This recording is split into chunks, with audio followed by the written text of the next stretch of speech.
Man, when I tell you this is a wild story, this is a wild story.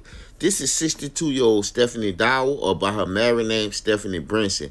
And she got unalived by strangulation during a conjugal visit to Mule Creek State Prison in Northern California.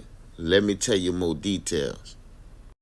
Now, you would think a 62-year-old woman, mother of two, and grandmother of six would know better, but obviously she didn't. So she met Mr. Brinson while Mr. Brinson was already incarcerating during time. I don't know how much time he had did by this point, but I'm guessing at least about 20 years. You've been up in there since 1994.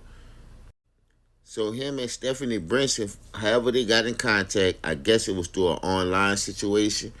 Started talking about she was really into Christ and stuff like that. So they started talking like that, and I guess they fell for each other. I guess she fell for him. Why would she fall for somebody who did these heinous type of crimes? I don't know.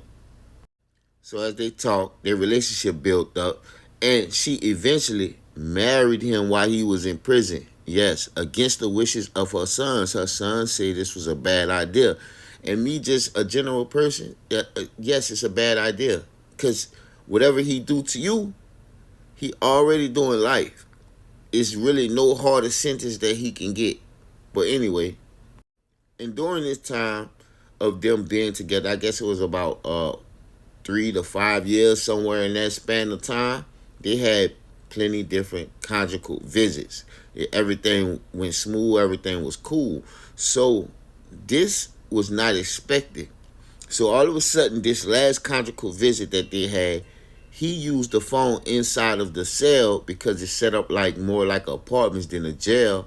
It's kind of like away from the jail, set up like apartments. So he used that phone to call in to the deputies or whoever was, doing the securing of the facility, and to tell them that she was not breathing, she passed out.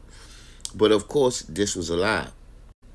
4 months later, the family finds out that this is due to strangulation, and they was wondering why these people wasn't being monitored, why these people wasn't being secured. Like, that's crazy. You go on a conjugal visit and that's your last visit. Now, mind you, she's 62 years old. She should know better than this. She could have got somebody on the outside world. Now, people do things for whatever reasons. I guess you thought this man, you could control him, maybe, or you thought he wasn't going nowhere, or nothing would happen. Whatever the reason, it seemed like